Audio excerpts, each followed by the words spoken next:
Well, everyone, it's time for us to go and take a look at the AirPods 4th generation and see how these particular AirPods hold up in 2025. Now, there's a couple things to keep in mind within these AirPods. These are not really too old of AirPods in the first place. They're fairly newer types of devices, so you don't really have to worry about these AirPods being super outdated or not holding up that well or anything like that. These types of AirPods are still going to be able to go through and give you a decent kind of experience when it kind of comes down to that side. So I feel like for the most part, these types of AirPods are still very good. They're not necessarily supposed to be competing up against like AirPod Pros, although these AirPods do actually give you a couple of different models to choose from. But as always, first of all, if you want to go through and pick up some sort of AirPods that I personally would recommend buying this year, links will be down in the description below. You can get them from there and you can help support the channel at the exact same time. Now, starting off with the outside of these particular AirPods.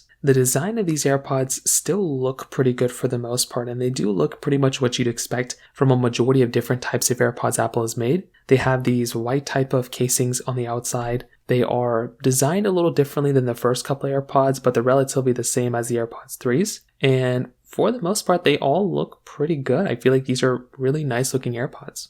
They come out in two different models. So you have the standard model and then the ones with active noise cancellation. So the main difference here is that you do get active noise cancellation with the, more expensive ones. But if you still get the cheaper ones, like the base models, those are still pretty good as well. Now, there are a lot of advantages for these types of AirPods, right? Number one, you do get some sort of improved sound quality. So you are able to go through and get, a nicer sounding pair of AirPods inside of these compared to the couple of previous generation. So they're much smaller, they're much more portable to use than maybe some other ones. And I do think that is in and of itself a really nice thing kind of going on there from this particular side. Now, they're also giving you the H2 chipset inside of it as well. So that is just another one of these types of advantages because they do hold up pretty well from that particular side as well. You also get voice isolation when you're going through and listening to music and things through this. You get that voice isolation feature, which is another awesome thing. You get personalized spatial audio, and you do get a lot of things throughout, which is another one of these really cool things. So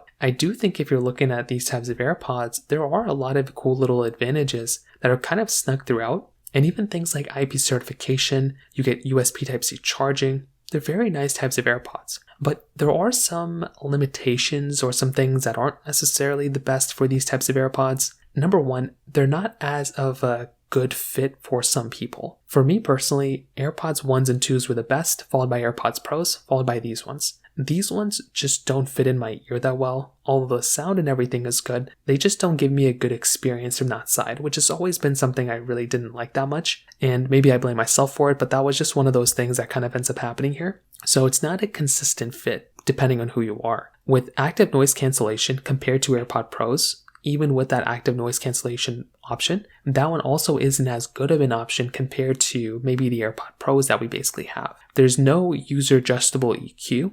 There's no way to kind of control the volume on your particular AirPods, unlike with AirPods Pros 2s, which is kind of unfortunate. And depending on which model you get, there's no lanyard loop on these like the AirPods Pros 2s have. I will tell you, when I look at these AirPods, they're very good options, and for a cheaper end version of like AirPod Pros, I would say these are like fairly good types of AirPods. Are they perfect? Probably not, but I would say these are like fairly good options, and I do think these are still very decent types of AirPods to go ahead and buy. But at the same time, I do think if you want to swing up for something like AirPod Pros 2s, those ones would make more sense. If you want to save some money, you can also go buy something like AirPods Pros, ones if those are still available somewhere, but that's just kind of how I feel. I think the AirPod Pros, AirPods 4s are still completely worth buying. They're still very good AirPods. They're just not quite the ones for me, I think. So from that side, that kind of covers it up there too. If you have any other thoughts or questions, please let me know in the comment section below. Hit the like button, that would mean so much, but definitely hit that subscribe button.